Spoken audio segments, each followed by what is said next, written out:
Everyone.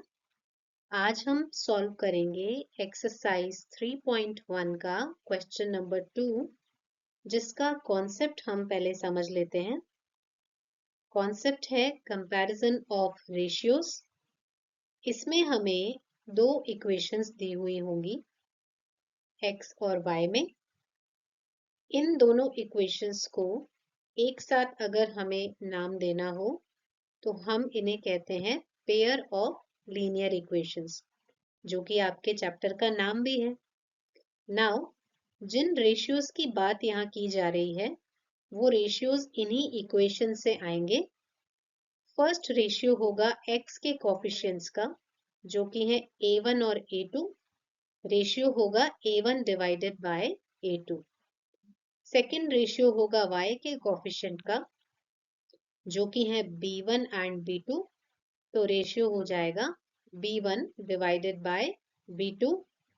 Third ratio होगा constants का, जो कि है c1 एंड c2। रेशियो हो जाएगा c1 डिवाइडेड बाय c2। अब इन तीनों रेशियोज के कंपैरिजन से हम तीन कंडीशंस डिराइव करेंगे। फर्स्ट कंडीशन है a1 अपॉन a2 की जो भी वैल्यू हमारे पास आएगी एंड b1 अपॉन b2 की जो भी वैल्यू हम सॉल्व करेंगे, अगर ये दोनों वैल्यूज इक्वल नहीं आती हैं तो उस केस में ये दोनों इक्वेशंस इंटरसेक्टिंग लाइंस को रिप्रेजेंट करेंगी।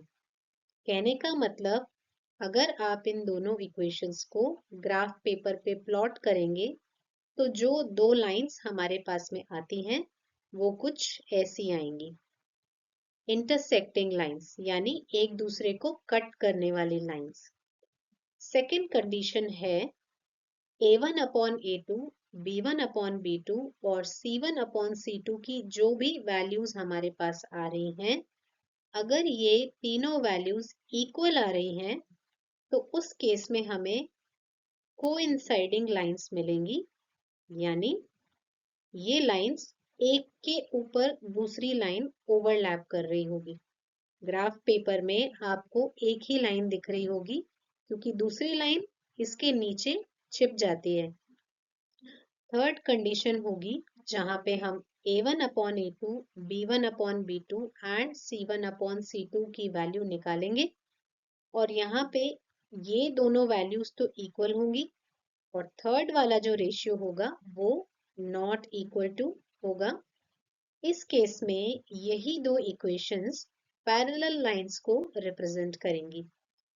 कहने का मतलब, ये ग्राफ पेपर पे प्लॉट करने के बाद हमारे पास में जो लाइंस आएंगी वो ऐसी होंगी, नेवर इंटरसेक्टिंग। ऐसी लाइंस जो कहीं भी एक दूसरे को इंटरसेक्ट नहीं करती हैं।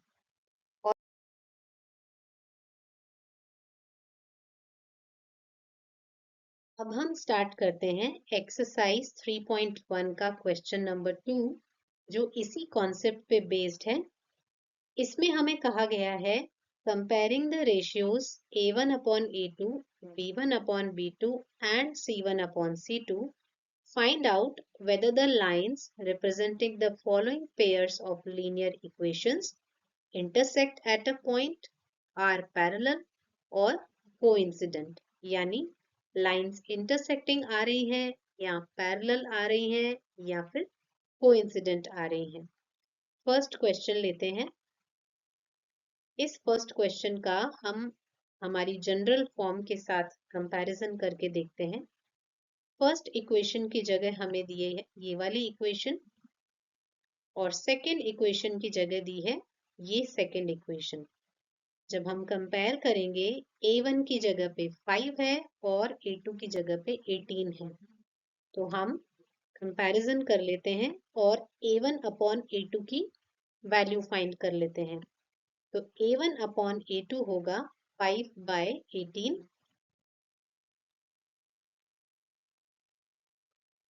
सेकेंड हम निकालते हैं b1 अपॉन b2, जो कि होते हैं y के coefficients. b1 upon b2 is equal to -4 upon 6. All right, अब इस वाली फ्रैक्शन में ये दोनों नंबर्स कैंसिल हो रहे हैं 2 की टेबल से, तो हम इन्हें कैंसिल आउट करेंगे। ये होगा -2 एंड 2 3 इज 6।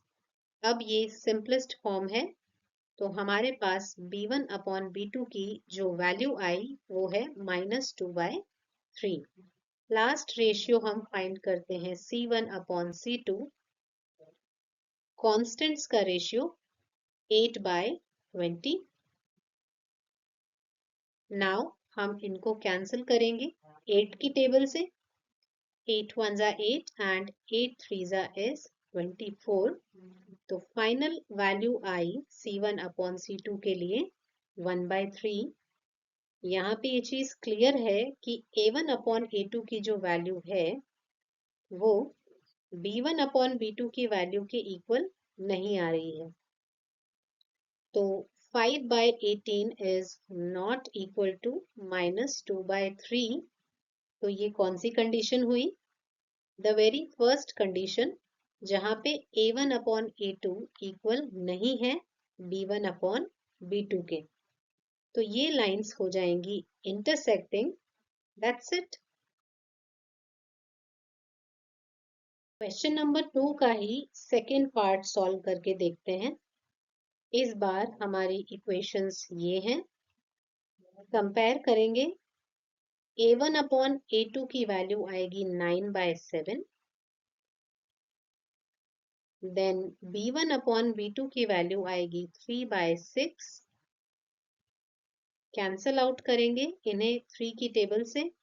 ये होगा 3 1 3 एंड 3 2 6। फाइनल फ्रैक्शन हमारे पास आई 1/2। थर्ड है c1 अपॉन c2, ये हो जाएगा 12/-9। जब हम कैंसल आउट करेंगे इन दोनों को 3 की टेबल से, तो ये बनेगा 3 4 12 एंड 3 3 9। तो फाइनल वैल्यू हमारे पास होगी -4/3। क्लियर है कि a1 अपॉन a2 की जो वैल्यू है वो b1 अपॉन b2 के इक्वल नहीं आ रही है। इसका मतलब ये इंटरसेक्टिंग लाइंस हैं। That's it.